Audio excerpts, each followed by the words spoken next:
Combattants de l'indépendance, aujourd'hui victorieux, je vous salue au nom du gouvernement congolais.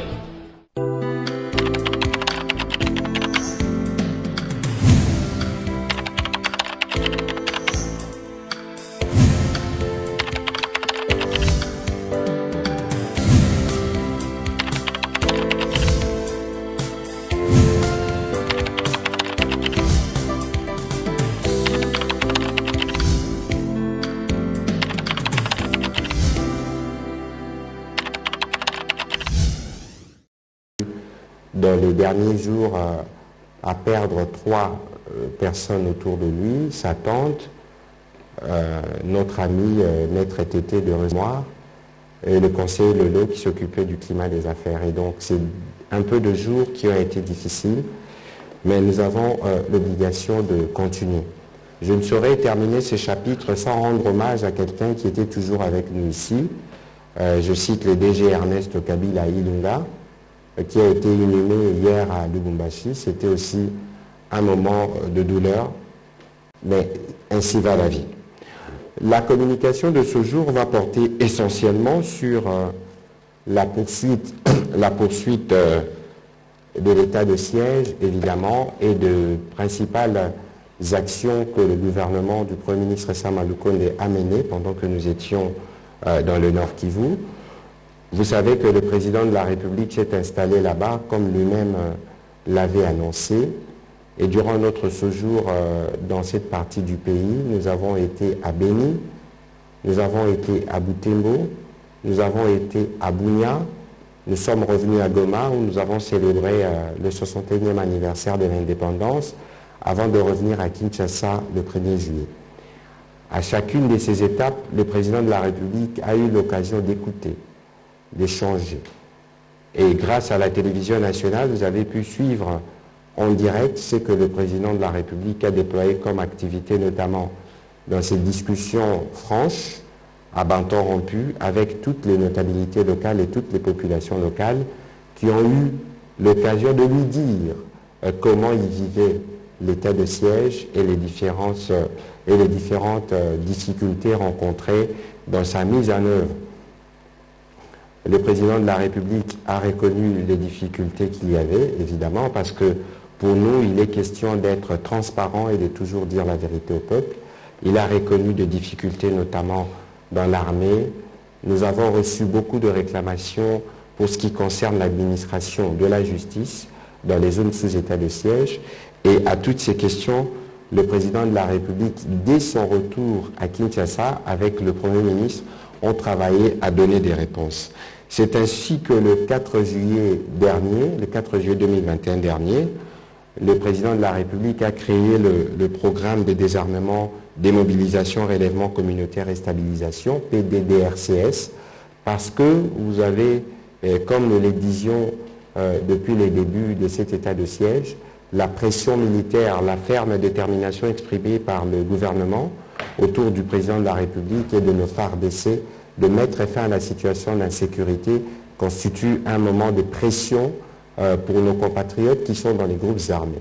Donc beaucoup s'y rendent au fur et à mesure. Il fallait mettre en place un dispositif qui leur permette, dès qu'ils désirent, dès qu'ils choisissent de quitter les groupes armés, qu'ils soient pris en charge et réintégrés dans la vie sociale. C'est ainsi que la mise en place de ce programme s'avérait très important, mais quand nous étions à Goma, le Premier ministre avait déjà pris de mesures intérimaires pour permettre à ceux qui s'y rendent d'être pris en charge et d'être canalisés pour leur réintégration future dans la vie sociale. Et pour ces programmes particulièrement, nous avons, avec l'accompagnement de nos partenaires, mobilisé le fonds y afférent. Dans les jours qui viennent, le coordonnateur sera désigné ainsi que le coordonnateur provinciaux pour permettre d'assurer que l'action militaire qui est amenée s'accompagne de cette action qui assure la réintégration de nos enfants ou des jeunes qui sont égarés. Dans le même ordre d'idées, à Goma, nous avons particulièrement reçu de plaintes sur l'administration de la justice parce que les compétences dévolues aux cours et tribunaux devaient être rendues par des tribunaux militaires. C'est ainsi que, comme le voulait l'ordonnance qui créait l'état de siège, et donc la ministre de la Justice a pris cette semaine une circulaire qui permet de régler ces problèmes. Parce que l'état de siège instaure un régime exceptionnel dérogatoire au droit commun, comme le spécifie l'article 156 alinéa 2 de la Constitution, au terme duquel l'action répressive des juridictions militaires est substituée à celle de cours et tribunaux. C'est dans ce sens que s'exprime l'article 6 de l'ordonnance numéro 21/016 du 3 mai 2021 portant mesures d'application de l'état de siège. Pour en faciliter la mise en œuvre au regard des difficultés enregistrées dans le domaine de la justice, donc la ministre d'État a récemment pris une circulaire portant organisation des cours et tribunaux ainsi que de parquets rattachés pendant l'état de siège. Donc, la couverture judiciaire sera désormais maximale, y compris pour les autres cas civils.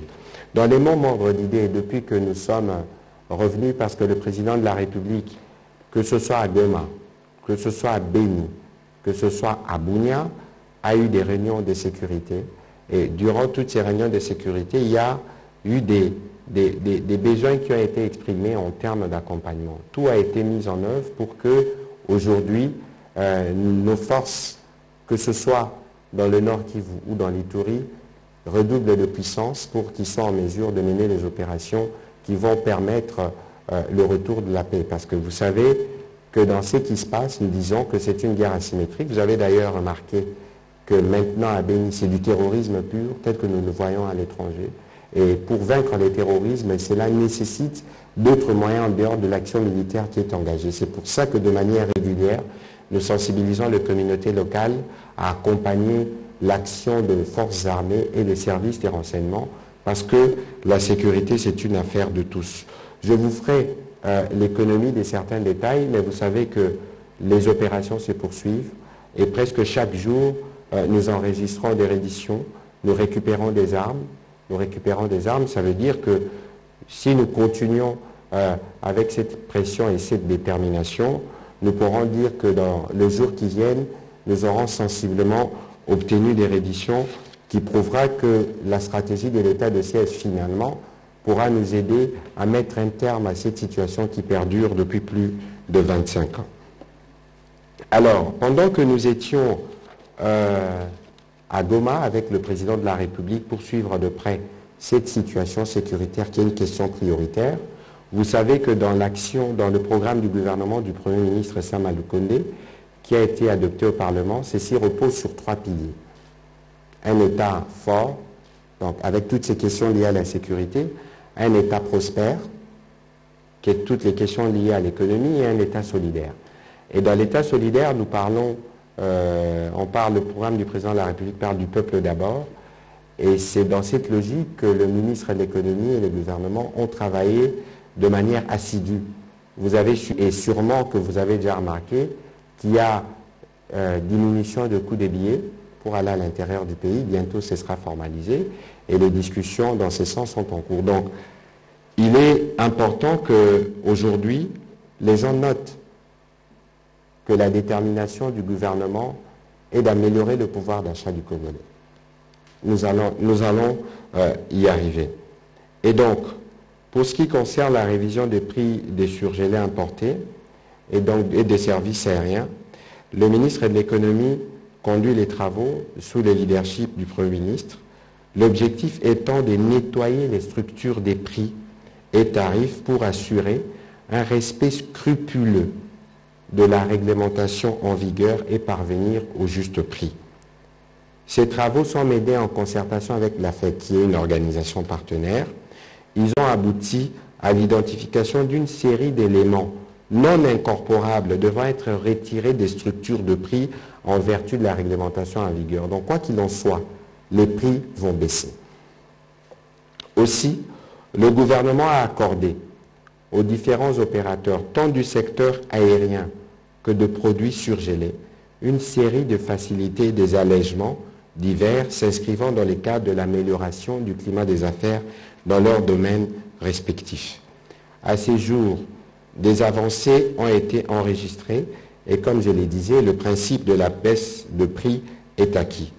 Les travaux en cours concernent notamment la certification des stocks existants pour les biens de grande consommation, les stocks flottants et les commandes en cours. Dès que ce travail sera terminé, il y a des actes réglementaires qui seront pris et qui permettront d'arriver à ce que nous on appelle un prix juste. Les contrôles économiques appropriés seront diligentés et éventuellement des relèvements fiscaux seront effectués dans les cas où il y a eu des indûments qui ont été perçus et qui auraient été constatés. Et des remboursements seront en ce moment-là exigés. Les ministères sectoriels impliqués travaillent à la préparation des actes réglementaires. Ici, il s'agit du ministère de l'économie et du ministère des Finances pour ce qui concerne les surgelés, du ministère de l'économie et du ministère des Transports pour ce qui concerne les secteurs aériens. Dans les mêmes ordres d'idées, parce que, comme vous le savez, nous attendons dans 3 jours maintenant le conseil d'administration du Fonds monétaire international qui doit s'accorder ou qui doit donner l'aval pour un programme qui commencera, pour une reprise formelle de programme et qui permettra à la République démocratique du Congo d'avoir accès à des fonds évalués à 1,5 milliard. Et donc le conseil d'administration est annoncé pour ce 15. Et vous avez vu depuis que nous avons été investis, il y a une progression continue en termes de recettes des régies financières. Ceci est dû au dynamisme et à l'impulsion que donne le Premier ministre Sama Lukonde, mais aussi au contrôle. Au contrôle parce que l'esprit ayant changé, l'action de l'IGF permet aujourd'hui à nos régies financières de mobiliser plus qu'ils n'ont mobilisé.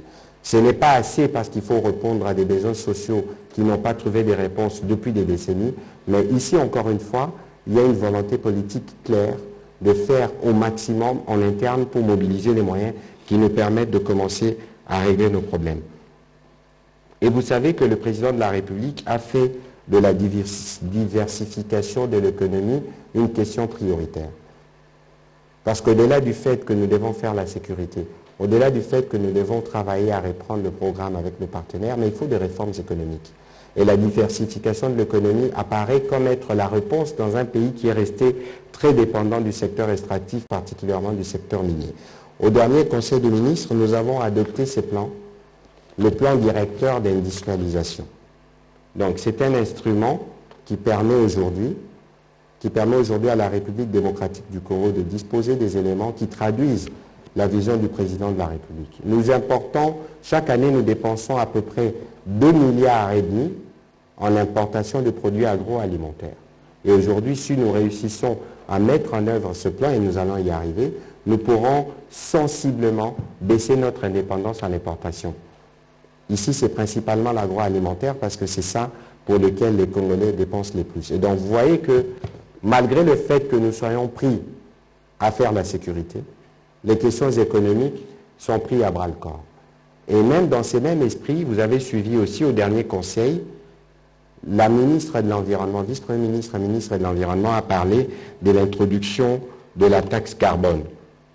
Parce qu'aujourd'hui, vous savez que la République démocratique du Congo est précieuse dans ce qu'elle fait pour l'humanité, en ce que nos forêts, qui représentent à peu près 67% de l'espace de notre pays, permettent au climat de se maintenir. Et elle ne pouvait pas ne pas commencer à en tirer profit. On en parle beaucoup, mais maintenant, il y a cette volonté d'aller vers la formalisation pour permettre à la République démocratique du Congo de mettre en place une stratégie de gouvernance en cette matière et nous permettre de tirer les profits de la nature que Dieu nous a bien voulu nous gratifier.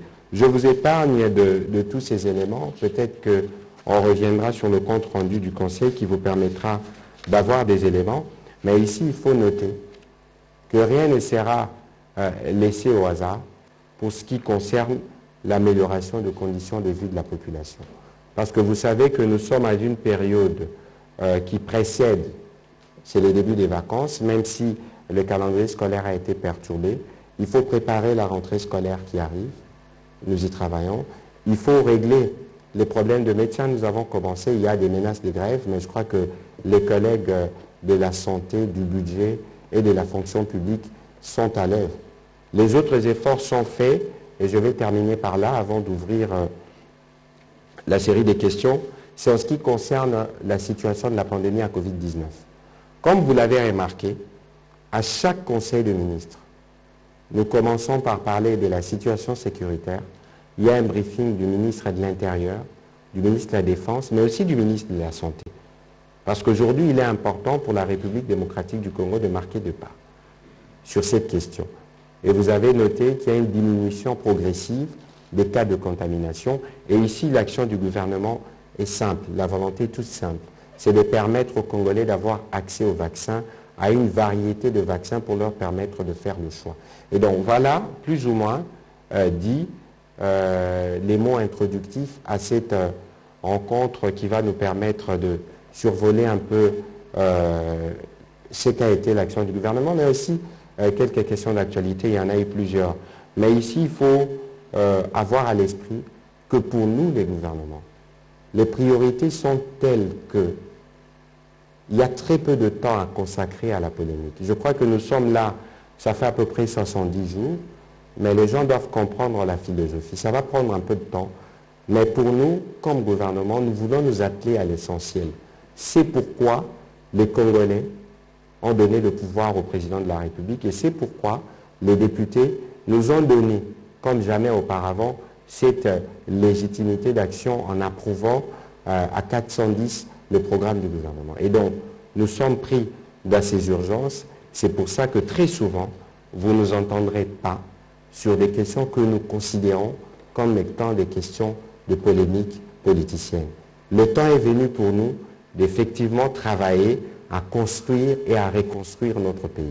L'union sacrée dont a parlé le président de la République, c'est justement l'union sacrée pour lutter contre la pauvreté.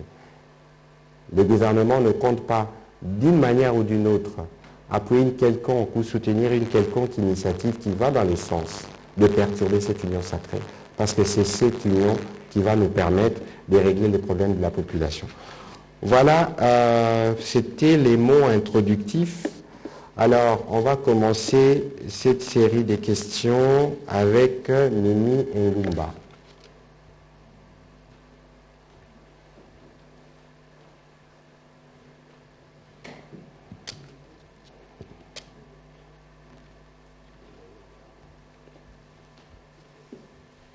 Merci, Monsieur le Ministre, pour la parole. Je voudrais commencer par la question de l'état des sièges. Telle que vous décrivez la situation, elle me paraît contraire à la déclaration du caucus des députés nationaux de l'Ituri qui ont vu dernièrement, la semaine dernière, le Premier ministre pour présenter plutôt un bilan négatif. Ils ont décrié les dysfonctionnements sécuritaires et administratifs. En tout cas, pour eux, rien ne marche sur terrain. Deuxième chose, vous avez évoqué la question des médecins.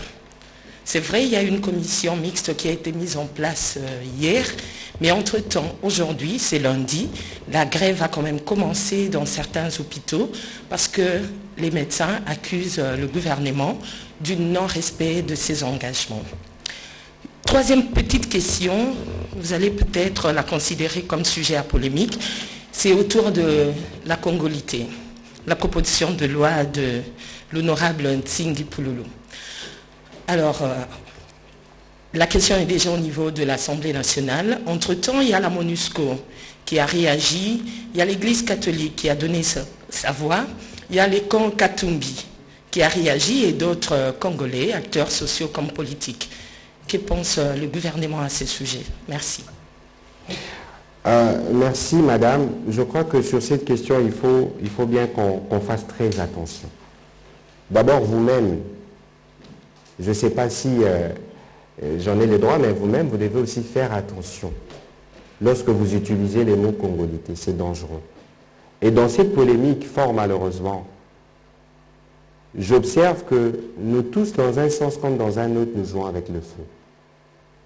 Nous jouons avec le feu parce que il ne faut pas raviver des divisions. Et je sens et je lis certaines insinuations qui sont très très dangereuses. Parce qu'à cette question, bien évidemment, le gouvernement y répondra, parce que vous avez dit que c'est une initiative qui est arrivée au niveau du Parlement. Ça veut dire qu'il y aura une réponse institutionnelle, parce qu'une loi, pour qu'elle s'élabore, elle part d'une initiative d'un député, elle peut partir de là, une proposition, elle va à l'Assemblée, l'Assemblée saisit le gouvernement pour avis, et puis voilà, donc il y a encore une chaîne. Mais la dangerosité de cette question, c'est que vous-même vous dites congolité. Alors quand on parle de congolité, je n'utiliserai plus ces mots parce que c'est dangereux, ça renvoie à ce qui s'est passé en Côte d'Ivoire. On va un peu faire d'histoire avant que je ne revienne et que je vous donne ma réponse. En Côte d'Ivoire, c'était une stratégie politique, planifiée et portée. Ici, dites-moi, vous couvrez les activités au Parlement. Parce que j'entends dire des sous-entendus du genre que le président de la République ou que le gouvernement serait derrière. C'est totalement infondé et faux.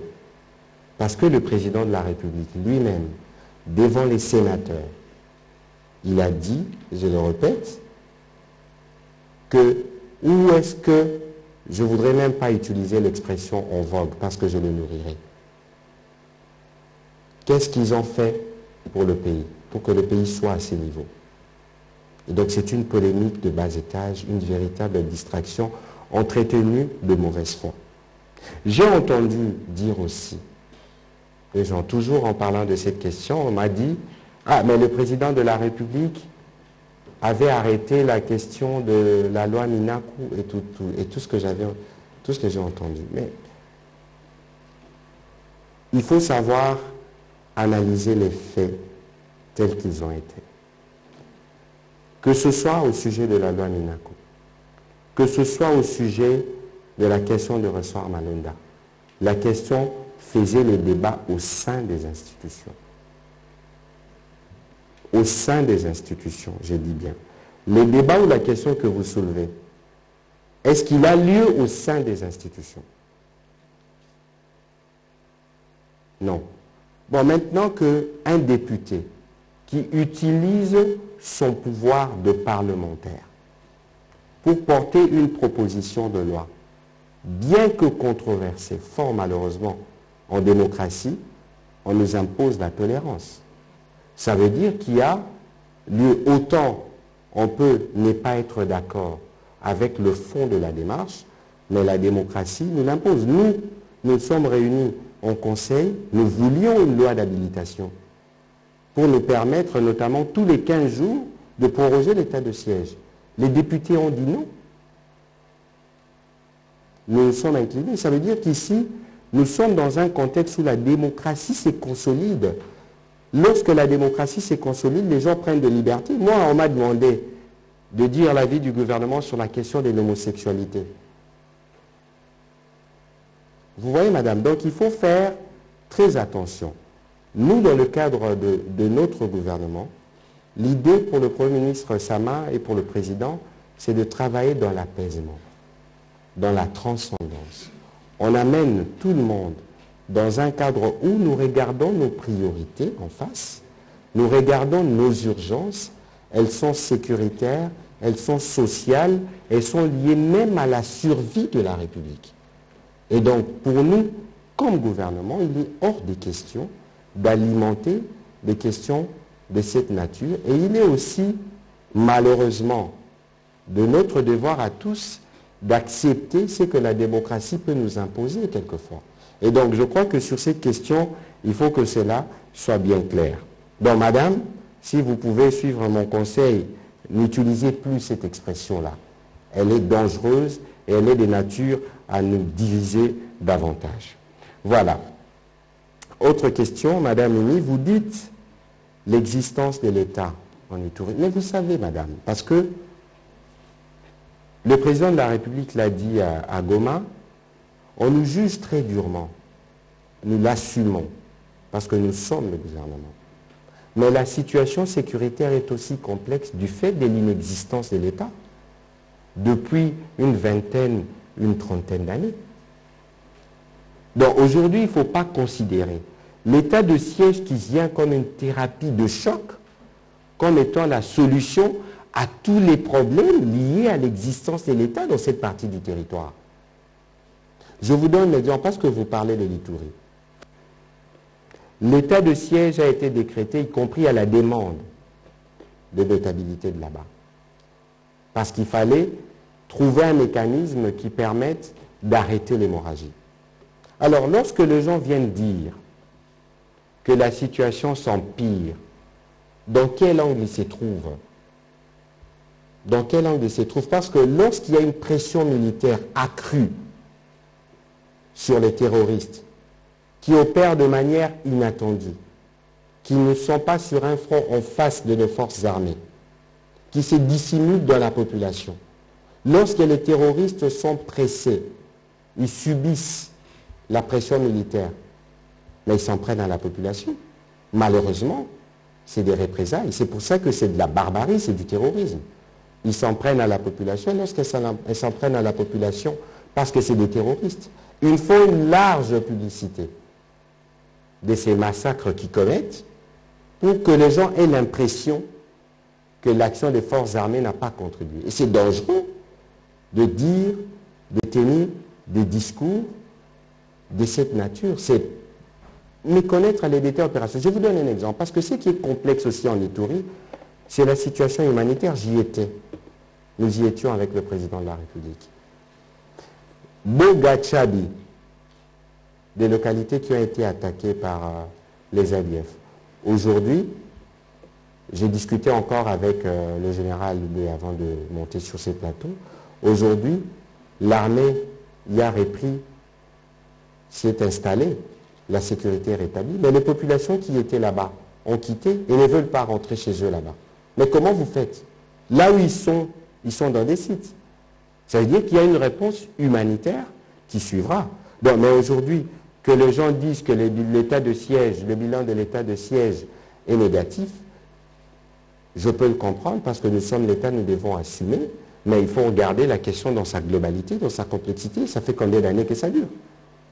Donc parfois, quand on amène une thérapie de choc, lorsqu'on vous fait une chimiothérapie, parfois la chimiothérapie peut vous être fatale, entre guillemets. Ce ne sera pas le cas pour nous, parce qu'on est sûr de nos forces armées, on est sûr de notre détermination. C'est clair que la situation est difficile, nous l'avons reconnu, mais c'est aussi clair que nous avons la volonté, et ça personne ne peut nous le reprocher, la volonté de mettre fin à cette situation d'insécurité.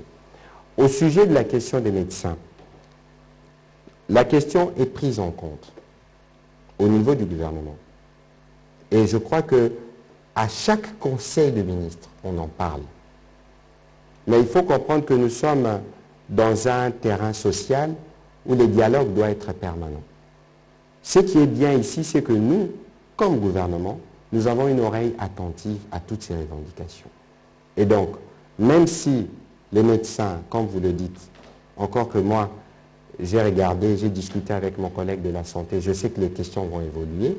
De toute façon, l'idée pour nous, le gouvernement, c'est de travailler pour que nous puissions avoir une solution qui permette une meilleure prise en charge de tous les malades, autres que les malades de Covid, pour que la situation du côté de la santé ne se complexifie pas davantage, parce qu'il faut savoir que nos médecins sont très sollicités et ils font preuve d'un patriotisme exemplaire depuis les débuts de cette pandémie.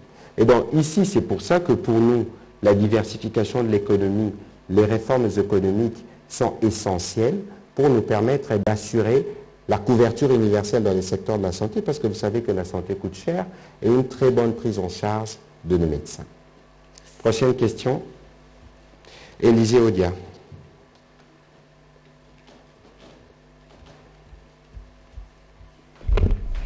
Merci, monsieur le porte-parole du gouvernement. Je reviens sur, pas la loi sur la congolité, mais la proposition de loi modifiant et complétant la loi relative à la nationalité. La congolité, on utilise peut-être pour une meilleure compréhension par tous. Quand j'entends Ensemble pour la République, parti membre de l'Union sacrée carrément menacé de quitter, de rompre ou de quitter l'Union sacrée si cette question est inscrite au niveau du Parlement, pourrions-nous continuer à dire que il y a toujours ce sentiment d'apaisement où l'Union sacrée est-elle encore unie? Autre question, c'est par rapport à la loi aux provinces. Vous avez présenté un plan d'industrialisation. Comment le mettre en pratique quand quasiment toutes les provinces sont déstabilisées? Là, je me réfère à un rapport d'une des commissions du Sénat où on nous parle de plus ou moins 15 gouverneurs qui ont été déchus, et d'autres qui ont été reconduits ou réhabilités dans des normes pas correctes, alors qu'il y a un peu plus d'un mois, le gouvernement avait demandé à ce que le ministre de l'Intérieur puisse faire en sorte qu'il y ait des élections. Plus d'un mois après, toujours pas des élections dans différentes provinces. Qu'est-ce qui se passe? Pourquoi ça prend autant de temps? Et peut-être la dernière question, c'est par rapport aux victimes de Nyiragongo. Est-ce que le porte-parole que vous êtes peut nous énumérer ce qu'a fait le gouvernement par rapport à ces sinistrés, quand on voit qu'il y a certains qui disent que les différentes délégations qui sont passées par là ont fait du tourisme au regard de ce que certains individus peuvent faire? Madame, je commence par la dernière question. Vous savez, et qu'on n'a pas été là-bas. Moi, j'étais sur place avec le président de la République. Au-delà de la réponse que le gouvernement a apportée, c'est dans tous les secteurs. Parce que l'éruption a coupé la route. Il n'y avait pas d'eau, il y avait des sans-abri, il y avait des populations déplacées. Mais aujourd'hui, les populations déplacées sont rentrées. Aujourd'hui, il y a de l'eau, la route a été rouverte, mais qu'est-ce que vous voulez qu'on montre, qu'on dise qui n'a pas été fait? Et en plus, nous avons reçu de l'appui humanitaire. Nous y étions avec le président de la République, le président Sassou Nguesso a délégué sa ministre qui est arrivé avec 2 avions Yushin Hercule C-130. Le président kényan y a délégué, y a envoyé aussi son appui. Donc nous considérons que nous, gouvernement, c'est pour ça que nous ne voulons pas aller dans la polémique. Les gens sont libres de dire ce qu'ils peuvent dire, mais nous, comme gouvernement, nous savons que dès les premières heures de l'éruption, nous étions ici, nous en avons parlé. 24 heures après, il y avait une première délégation du gouvernement. Quelques jours après, il y avait le Premier ministre et il y avait le Président de la République qui s'est installé sur place. Et donc, pour ce qui concerne la situation relative à la gestion du Nyiragongo, le gouvernement a fait sa part. Il y a bien évidemment des challenges qui restent, parce qu'il faut reloger ceux qui ont perdu des maisons. Il y a bien évidemment du travail qu'il faut faire, parce qu'il y a d'autres, vous connaissez nos habitudes, qui veulent rentrer dans la partie qui a été touchée par l'éruption. L'autorité de l'État va s'imposer pour que cela n'arrive pas. Et donc, il faut considérer que de ces points de vue, nous avons fait notre part comme gouvernement. Et nous continuerons à le faire pour les questions qui sont restées en suspens. Les restes, c'est la polémique. Le premier volet de votre question, pour revenir à l'expression que je ne veux pas utiliser, c'est aussi de la polémique. Parce que nous, le gouvernement, ce qui nous occupe, c'est de répondre aux exigences des Congolais. Et dans le gouvernement, nous travaillons dans une unicité de vue. Nous considérons que c'est des débats qui existent et pour lesquels, les moments venus, les instances, parce que moi je suis porte-parole du gouvernement, on ne va pas engager une discussion d'aucune nature avec un quelconque regroupement politique, parce qu'il y a des représentants de ces regroupements politiques dans le gouvernement. Ici, le message du gouvernement est simple. Nous voulons l'apaisement. Sur cette question-là, je vous l'ai dit et je répète, le président de la République s'est prononcé de manière claire. Et que tous ceux qui... nous connaissons un peu comment les choses fonctionnent ici. Parce qu'il y a toujours des gens non satisfaits de voir les premiers pas du gouvernement Sama Lukonde, non satisfaits de voir cette union sacrée bien fonctionner. Les gens veulent amener la zizanie, la polémique. Mais dans un cadre démocratique, fort malheureusement, on doit être tolérant sur un certain nombre de choses. Donc cette question-là est arrangée dans cette logique-là. Alors vous avez parlé de la mise en œuvre du développement, vous avez parlé particulièrement des provinces. Mais vous savez, madame, on ne va pas revenir sur ce qui a été fait, parce que nous sommes l'État, nous devons assumer. On était à 11, on est passé à 26. Mais regardez quelle est la viabilité de ces provinces. Regardons-nous les yeux dans les yeux. Quelle est la viabilité de ces provinces? L'économie de ces pays, les provinces qui tiennent les autres provinces dans ces pays, je peux les énumérer. C'est la ville-province de Kinshasa, c'est le Haut-Katanga, c'est le Lualaba, c'est le Nord Kivu. Qu'est-ce que je peux encore ajouter? Le Congo central avec le port, merci Innocent, ça fait 5 sur 21. Où vous pouvez aller, vous voyez qu'il y a des structures viables et on peut mobiliser des moyens. Et ce sont ces provinces qui permettent aux autres provinces de survivre. La province, par exemple, de l'ex-Bandundu, c'est la province la plus scolarisée du pays, où il y a le plus grand nombre d'élèves. Mais est-ce que la province du Bandundu génère assez de ressources pour payer ses propres enseignants? Parce que l'enseignement, l'agriculture, la santé, c'est des questions à compétences exclusives de province. Et donc, aujourd'hui, nous sommes conscients de ces difficultés. Mais nous avons réfléchi, et si vous suivez les comptes rendus du Conseil, pour que dans chaque territoire, on y amène des projets d'eau, de courant social et un peu de l'administration. Ça veut dire que le développement d'un pays comme la République démocratique du Congo, et pour nous au sein du gouvernement, c'est une conviction, partira de la base. Elle partira de nos provinces. Et donc, il faut améliorer la gestion administrative de ces provinces. Nous en sommes conscients, nous y travaillons, mais il faut surtout amener le développement. Parce que lorsque vous devez rentrer et regarder le fond des conflits qui existent entre les autorités provinciales, gouverneurs ou députés provinciaux, c'est lié à quoi? C'est lié au manque de ressources. Parce qu'on soupçonne les gouverneurs de ceci, on soupçonne de cela. Nous pensons que ces questions peuvent se résorber, que lorsque nous aurons apporté des réponses économiques, que lorsque la mise en œuvre de ces plans sera effective, parce que chaque province de la République démocratique du Congo a un potentiel économique qu'il faut mettre en œuvre et exploiter. Les élections, c'est pour quand dans les provinces? De quelles élections parlez-vous? Dans toutes les provinces où les gouverneurs sont soit déchus, soit... Je crois que le moment venu, le ministre de l'Intérieur communiquera là-dessus et vous serez informés. Sergine Réma.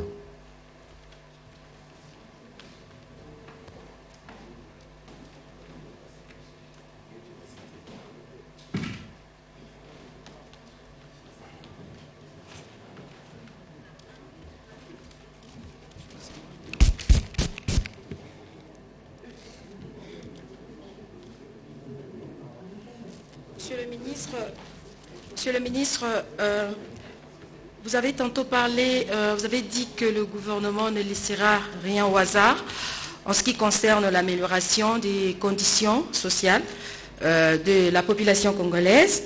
Vous avez aussi fait allusion à l'aval du FMI pour la reprise du programme d'ici le 15 juillet. Mais en attendant, la République de la Chine a toujours été l'un des partenaires pragmatiques de la République démocratique du Congo. Alors aujourd'hui, où en êtes-vous avec le financement chinois pour la réalisation des différents projets de développement pour la RDC?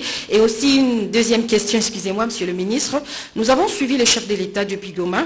Il a dit que le vaccin AstraZeneca poserait certains problèmes. Ce n'était pas un bon vaccin. Il a annoncé d'autres vaccins. C'est pour quand que ces vaccins nous seront livrés? Et actuellement, c'est avec quel vaccin on se vaccine? Merci beaucoup. Merci de la question. Je tiens ici à rappeler que, vous savez, madame, la République démocratique du Congo, c'est un pays grand comme l'Europe de l'Est. Nous avons 2 345 000 km². Je vous épargne du culte du potentiel. Nous avons besoin de tout le monde pour la reconstruction de ce pays, y compris de nos partenaires chinois. Il y a eu le contrat chinois qui a été signé il y a quelques années. Il y a eu des problèmes en termes des exécutions, la mine noyée et tout ça.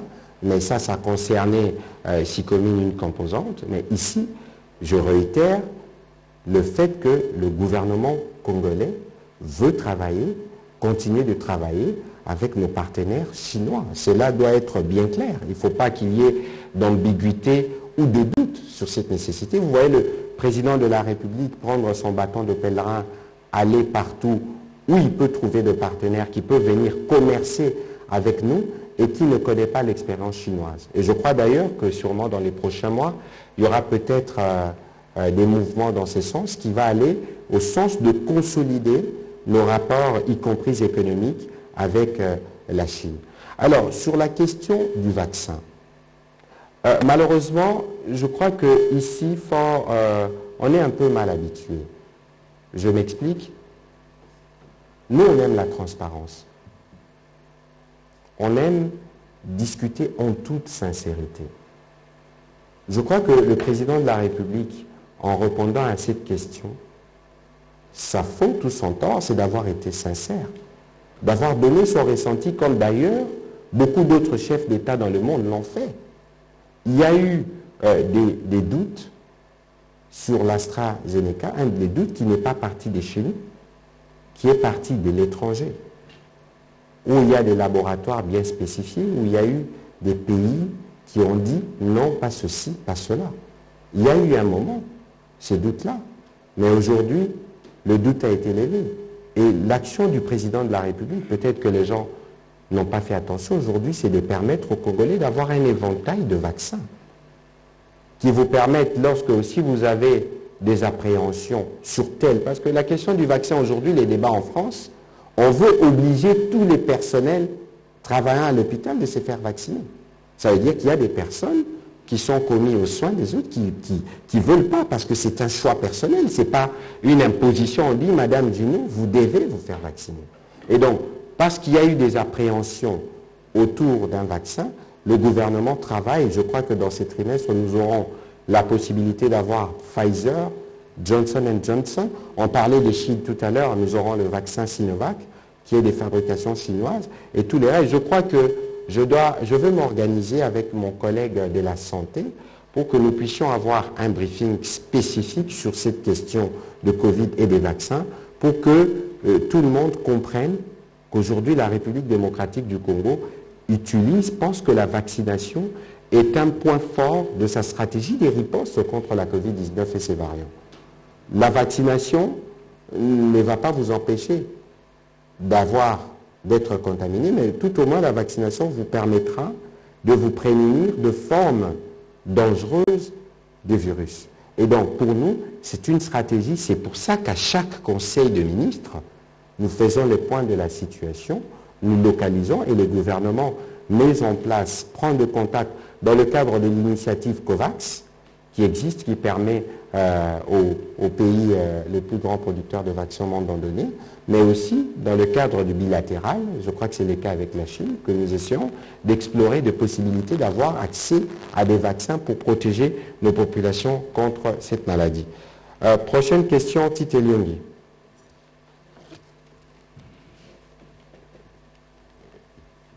Merci, Monsieur le Ministre, pour cette opportunité. Je vous ai très bien suivi. Le gouvernement a pour mission actuellement de diversifier son économie et suivant le pilier 12 du gouvernement, tel que présenté au niveau du Parlement, le Premier ministre a fait allusion à un secteur qu'on appelle l'énergie. La possibilité de développer le potentiel hydroélectrique du Grand Inga et en parallèle, comment travailler sur le programme de centrales de moyenne puissance. Monsieur le ministre, je me pose aujourd'hui la question où nous en sommes. Est-ce que ces projets-là se trouvent dans des tiroirs si réellement nous voulons faire sortir notre pays dans son économie extravertie et comment le gouvernement compte travailler parce que bientôt 100 jours, nous ne savons pas les résultats que le gouvernement compte nous donner dans ce secteur. Je crois qu'il faut... on fait cette escapade parce qu'on n'a pas parlé d'énergie ici, mais il faut savoir qu'il y a en RDC un potentiel énergétique énorme. On parle de IGA. Vous avez vu, nous étions à Goma. Vous avez vu qu'il y a eu la société Fortescue. Vous avez posé une question spécifique, c'est que sur le barrage de... Je n'ai pas bien suivi. C'était sur un barrage? Le programme du gouvernement, c'est le pilier 12 pour développer le potentiel hydroélectrique de la RDC. Justement. Nous avons parlé, je vous ai parlé de Fortescue, nous étions à Goma avec le président de la République, mais il y a d'immenses projets. Vous avez les barrages, je peux vous en citer, Lusanga, dans le Katanga, dans le Lualaba, vous en avez au Kasaï, vous en avez partout. L'idée ici, c'est de dire, il faut faire des choix stratégiques. INGA, lorsqu'il sera en pleine expansion, INGA nous permettra de distribuer les courants dans le monde. Mais en République démocratique du Congo, vous êtes un spécialiste du secteur. Vous savez que nous avons plus de 187 sites de production hydroélectrique. Aujourd'hui, la solution, c'est aussi de passer par là. Nous avons vécu une expérience très enrichissante dans le Nord Kivu. Parce que c'est une société privée qui produit l'énergie là-bas. Et il y a, dans le Katanga, une autre société privée, je crois, qui s'appelle Tembo Power, qui va travailler à produire de l'énergie et à la distribuer. Je crois que la problématique de l'accès à l'énergie est une question cruciale si nous voulons développer la République démocratique du Congo, parce que les industries dont je vous ai parlé tout à l'heure, comment vous les développez si vous n'avez pas de courant? Non, il faut avoir il faut ne pas avoir des inquiétudes là-dessus. La question est une vraie prise en charge, parce que vous avez parlé du 100 jours. Je vous ai dit tout à l'heure que la redevabilité pour nous est une obligation. Et c'est ce qui va marquer notre différence avec les gouvernements précédents. Dans le cadre de 100 jours, vous aurez l'occasion de poser des questions à tous les ministres sur des sujets qui sont les leurs. Ils pourront vous donner des réponses plus détaillées. Prochaine question, Emery Diakano.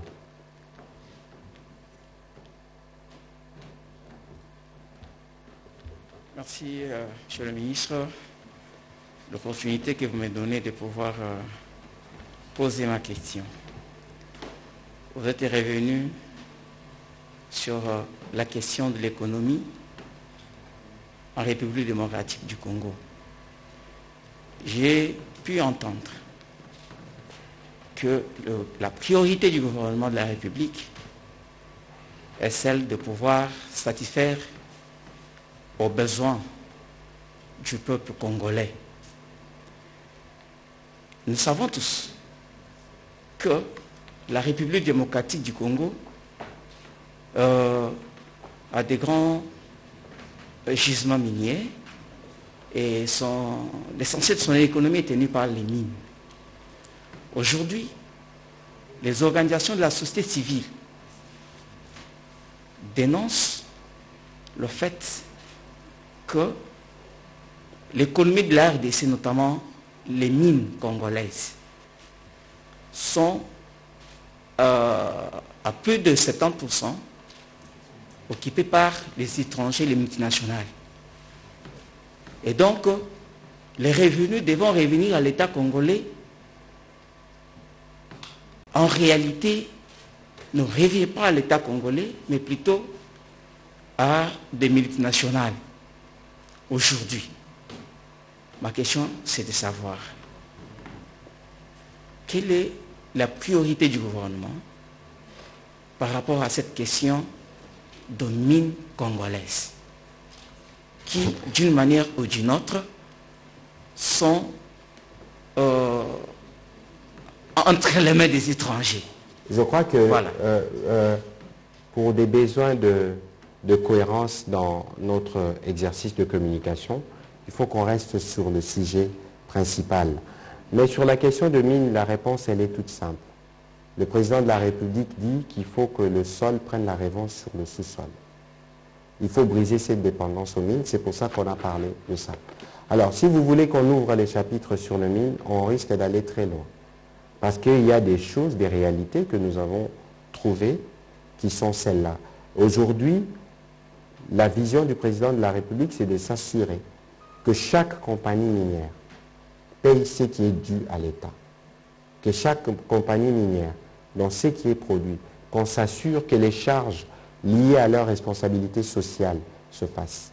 Je vous épargne des détails, mais je sais qu'il y a eu des discussions avec certaines entreprises minières qui ont conduit à ce qu'elles payent davantage à la République. Et donc, je ne voudrais pas aller dans les détails de ces sujets-là, mais ici, il faut savoir que la République démocratique du Congo ne veut plus seulement compter sur ces mines, qui sont d'ailleurs épuisables.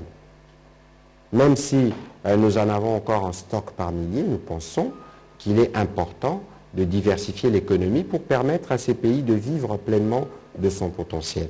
Alors, prochaine question, RTNC. Ok. On va prendre, après lui, on va prendre les deux questions et on va terminer la communication.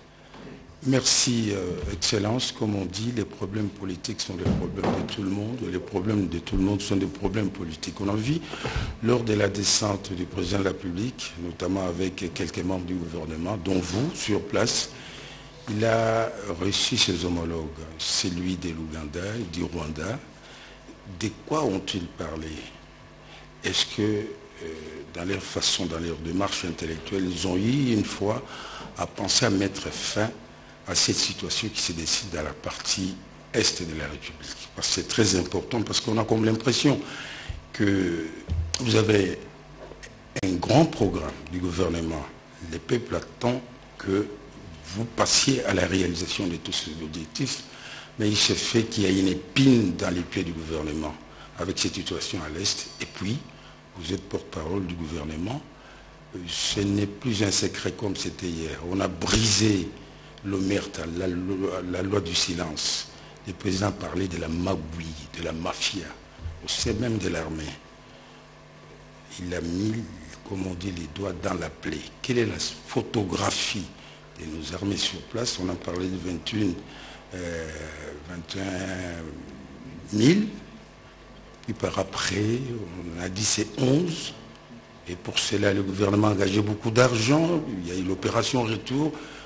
Véritablement, le président n'a pas mâché ses mots. Est-ce qu'on peut en savoir davantage?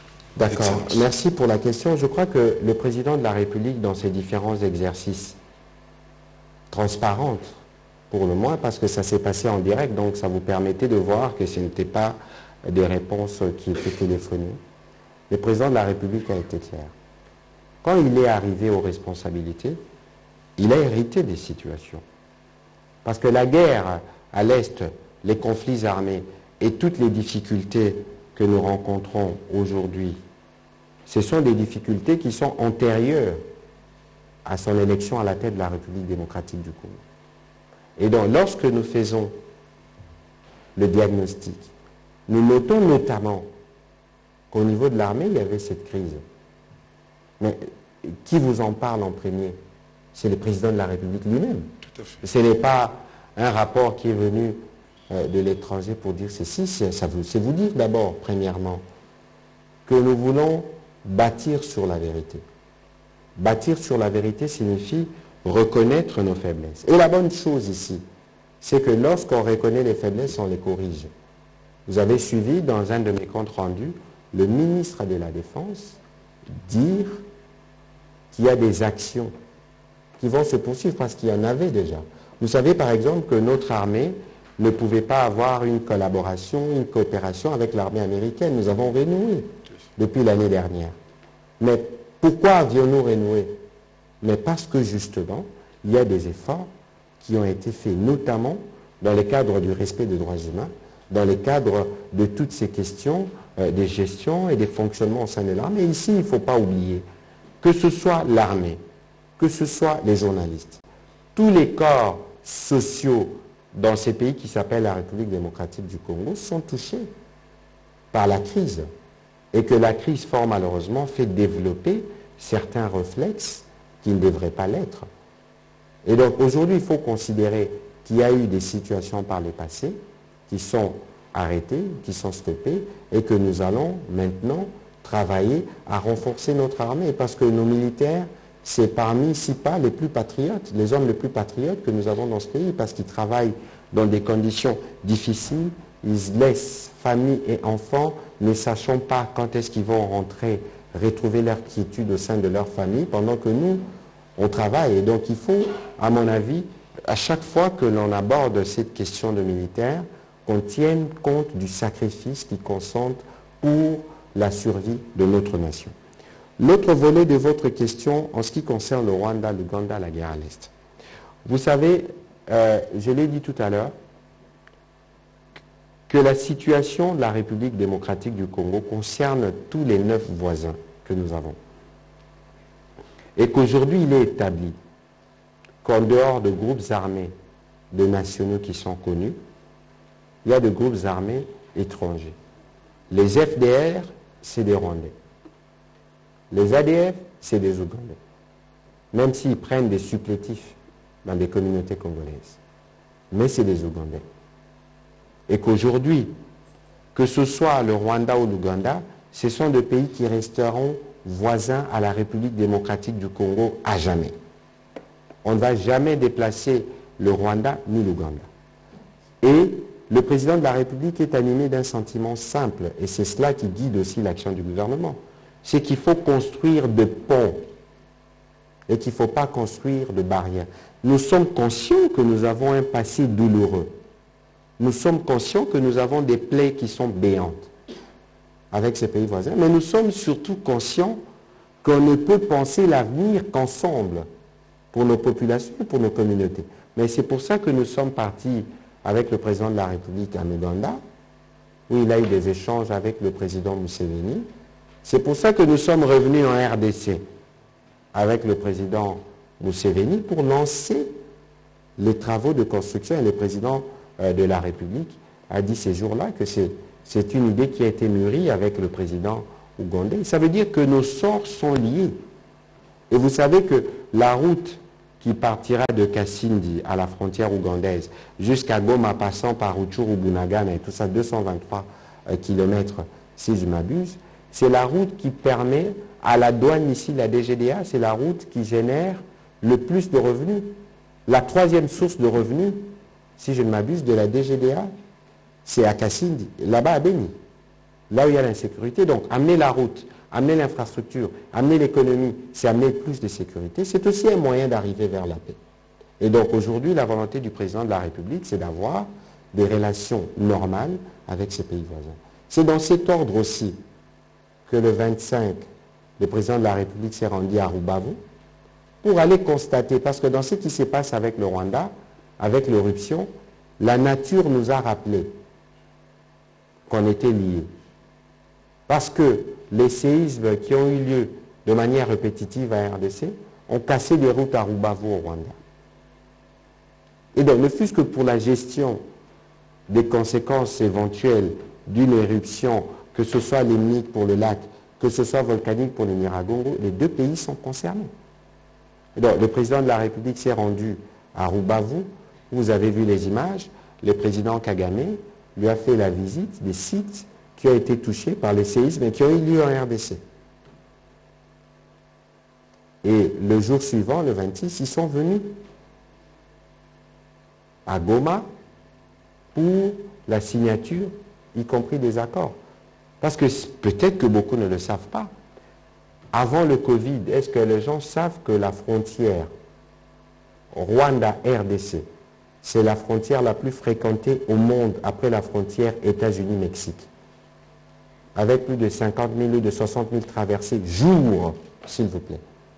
Ça veut dire que pendant que nous, on est dans la politique, pendant que nous, on est dans la polémique, mais les dynamiques locales, les populations pour échanger ne nous attendent pas. Jessica Bassel, avec son équipe du panier, était à la petite barrière pour vous montrer, pour vous donner un aperçu de comment les deux pays sont dépendants. Et donc, les accords qui ont été signés ne sont venus que mettre la forme sur ce qui existait déjà entre les deux populations, en termes d'échange. Alors, parce que notre sécurité, c'est aussi la leur, de ces points de vue, il y a aussi des mécanismes, notamment d'échange de renseignements, qui permettent à notre gouvernement de discuter avec à la fois le gouvernement rwandais, le gouvernement ougandais, pour voir comment on règle la question. Aujourd'hui, le président burundais arrive à Kinshasa pour 48 heures ou 72 heures, mais déjà quand nous étions à Goma, son ministre des Affaires étrangères est venu voir le président de la République. C'est les mêmes esprits. Nous discutons sécurité, nous discutons possibilité de développement parce que la sous-région d'Afrique centrale doit être la sous-région moteur de tout le continent. Il faut qu'on ait ça à l'esprit. Alors, Jules Boulembi, et puis on finira avec... Ouf. Bon, on finira avec une seule, alors ça veut dire une question. Mibale. Ezalaki misato moko fumba balongoli yango déjà. Mibale ya liboso biloba kolia. Toi toujours na sujet. Lobi par curiosité na notika mama na zana. Na binata na Thomson à 16 plus. Soyez à combien bilo ke kitite. C'est comme si vous en appelé à bonnes intentions. Or le peuple congolais a besoin de le peuple d'abord, les congrès, les concrets. Thomson et kita, mi panze kita, meso kitate. Oui, libisoa, ekiti nanute. Mais on annonce qu'il y a déjà keko kita et kitite. En tant que porte-parole du gouvernement, on a estimé quand Thompson et Kokita. Parce qu'on a besoin du concret. Yoka, quand tous les 12. Et que Kitam Koni Thompson à 16 plus. Voilà les bossons. Bon, et c'est ami. Yami Balé. Ba député Bazuji. Les a polémiques. Tout ça là, il y a un mukolo, il y a un basketteur. Wapi Dji papa basketteur. Tilelo. Ministre patrimoine. On va mouiller qui maillot. On va défendre qui va couler en boca. Tilelo basé la Jeep. Mais parler du peuple, 500 Jeep, pas de problème. Basketteur, va recevoir Jeep Moukoloni. Merci. Jules. Oui.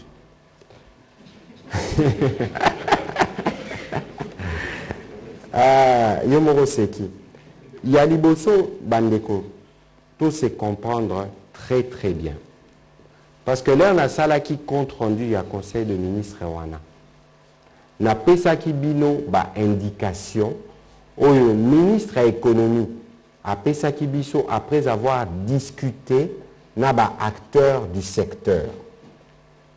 Na pesa ki bino ezaki ba indication. Pour prix Bachanjarango Kate aussi si conseil des ministres yo lobby bo prix lobby ekiti. Il y a des mécanismes. Il y a une salle introduction, il y a conférence de presse à l'élo. Na yebisi bino que ba discussion ezo salama. Ministre a arrêté. Premier ministre a décret mais il m'a établi ba prix à ba billet d'avion. Mais il dit que prix à billet d'avion c'est kiti. Avant même biso tozali na Goma. Billet zara 340. Mais au Foutari 280. Avant même qu'il ait arrêté Ezouama. Ça veut dire que bah opérateur n'a pas discussion bazanango déjà dans le gouvernement à travers le ministère à transport, dans le ministère il y a économie, ils ont compris que bah prix il faut équitable.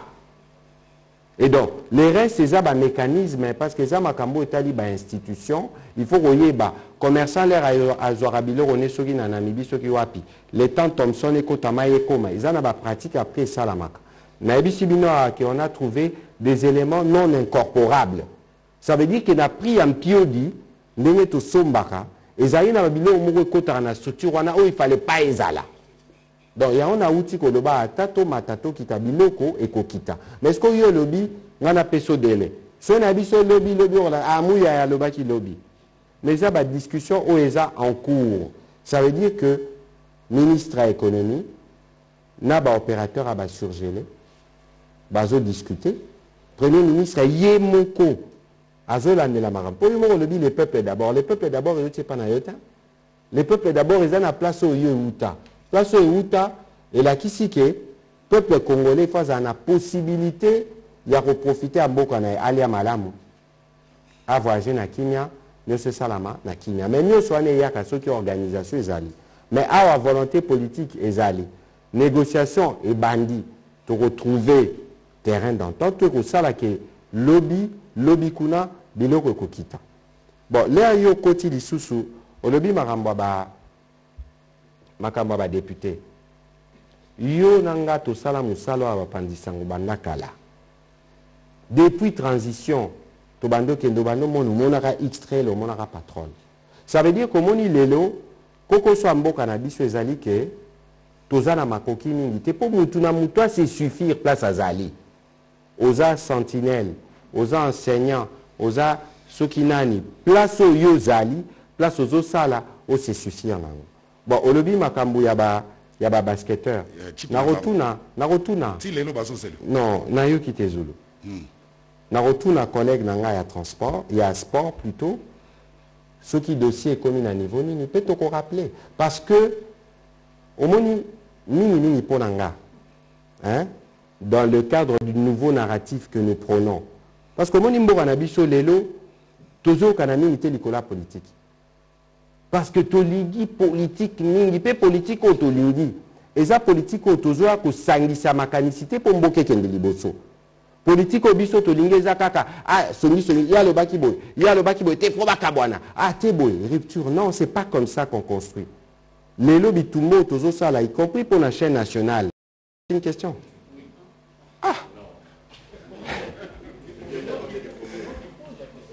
vous la poserez en dernier. Merci beaucoup pour la parole, monsieur le ministre. J'ai trois petites questions.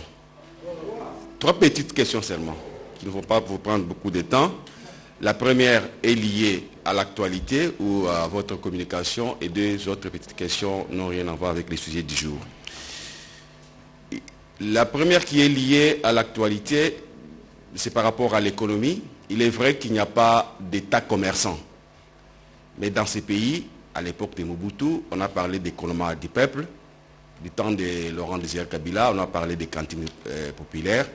C'était pour essayer de soulager quand même la population avec les produits de consommation de base. Est-ce que les gouvernements des Warriors pensent-ils aussi instaurer des cantines? Parce que nous avons entendu dire qu'il y a une délégation du ministère de l'économie qui est en Namibie pour voir comment porter l'impio des consorts pour la population de Kinshasa. Et puis parce qu'il faut encore diversifier l'économie, pourquoi les gouvernements ne pensent pas d'aller trop vite avec la connectivité routière des provinces pour favoriser l'accès des produits dans les centres de consommation? Ça, c'était la première question. La deuxième question, il y a les gens de Lusambre, là où j'ai grandi, qui m'ont posé la question. Le porte-parole du gouvernement, dans ses comptes rendus des réunions des ministres, avait promis qu'il y aura une centrale solaire qui sera installée à Lusambre. C'est à quand cette installation? Ça, c'est les gens de Lusambre qui m'ont posé cette question. Et une autre question qui n'a rien à voir avec l'actualité du jour. Nous avons lu dans les réseaux sociaux, il y a des confrères qui ont écrit que les reportages de l'ancienne première dame, Olive Lembe, sont interdits sur la RTNC. Qu'en est-il au juste? Merci. Je crois qu'il faut mettre... je ne sais pas comment nous allons faire, mais il faut qu'on trouve un moyen pour qu'on mette une stratégie pour tuer l'industrie des fake news. Vraiment, je crois que... Et lorsque cela est relayé par des personnes qui sont parfois censées être ceux qui combattent les fake news, c'est encore plus inquiétant. Pour répondre à votre dernière question, les gens se trompent d'époque. Moi, je suis un professionnel des médias. Le président de la République a fourbi ses armes au sein de l'Union pour la démocratie et les progrès sociaux. Le président de la République a souffert de ne pas être vu sur les médias publics, oui ou non, de par le passé. Est-ce que c'était une situation juste? Pourquoi pensez-vous qu'il y a eu l'alternance à un moment donné? Et vous savez ce qui est sensible avec la RTNC? C'est parce que la RTNC appartient au peuple. C'est la télévision publique. Lorsque vous voulez confisquer la télévision publique, vous avez le peuple à dos sans le savoir. Et donc nous, depuis qu'on est arrivé, et c'est clair dans les chefs du président de la République, c'est d'assurer la pluralité des opinions. Nous, on a eu des séances de travail paix à son âme avec le DG Ernest Kabila, je vois son DGA Freddy Kabwa ici, mais on a eu des discussions très sérieuses parce que moi, ministre de la Communication, la RTNC, je ne la gère pas, pas du tout. Je ne compte pas non plus interférer parce qu'il y a des journalistes indépendants qui ont été formés pour ça, pour faire le travail.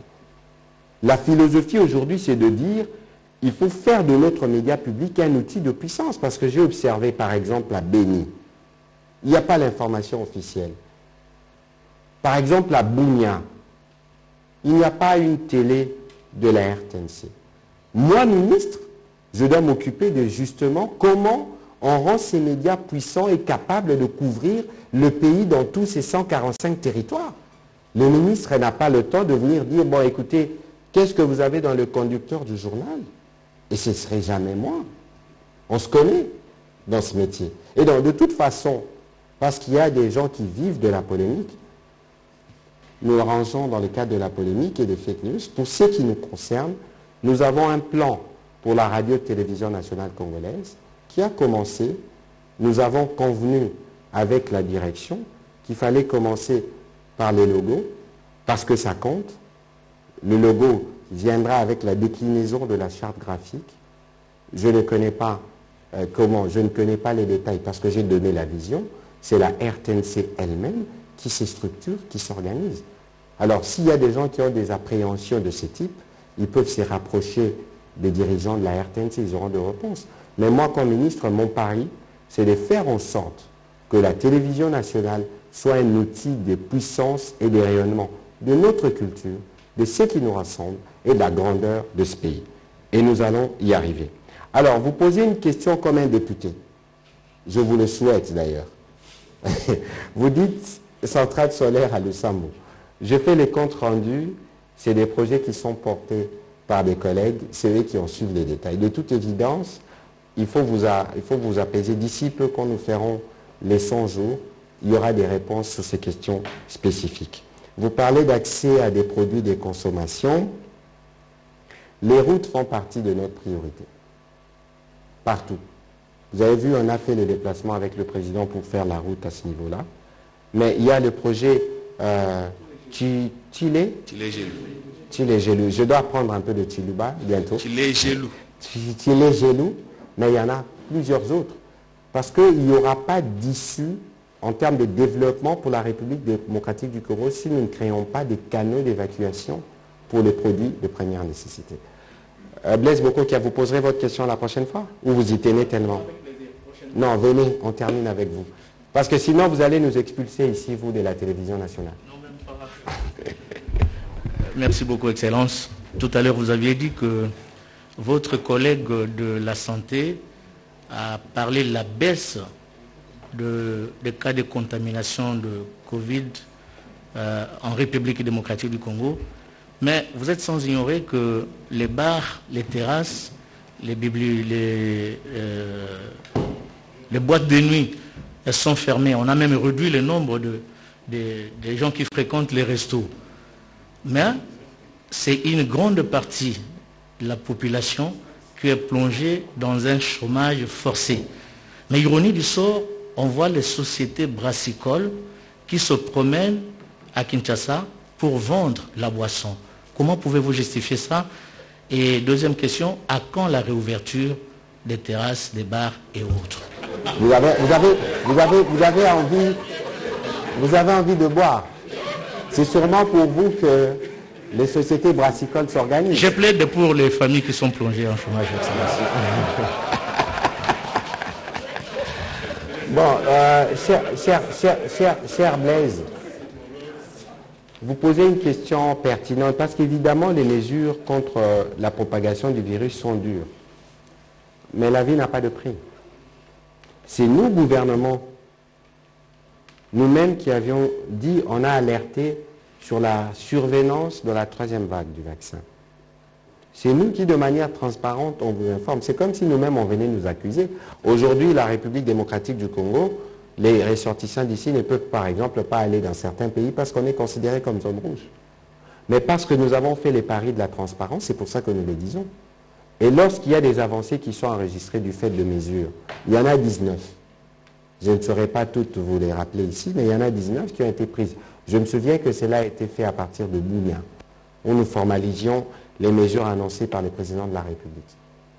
Et donc, il faut considérer que ces mesures-là seront renouvelées chaque fois que de besoin, jusqu'à ce que nos experts, parce que dans la lutte contre la Covid-19, c'est les scientifiques qui nous guident.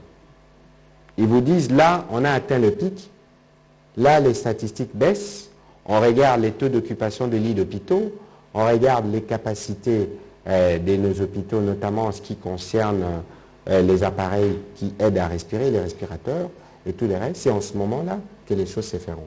Mais pour ce qui nous concerne comme gouvernement, nous travaillons avec mon collègue de la santé pour faire une campagne massive. Dès que les nouveaux stocks de vaccins vont arriver, on va encore accroître la campagne parce que nous pensons que pour les personnes ciblées d'un certain âge, d'une certaine catégorie, la vaccination est obligatoire et nous irons au fur et à mesure. Pour ce qui concerne les conséquences, il y a bien évidemment un prix à payer qui est difficile. Parce que vous voyez par exemple l'année scolaire des enfants est perturbée. Vous voyez par exemple que les économies de certains ménages à petits revenus sont perturbées. Mais nous n'avons pas le choix parce que nous avons besoin de préserver les vies humaines.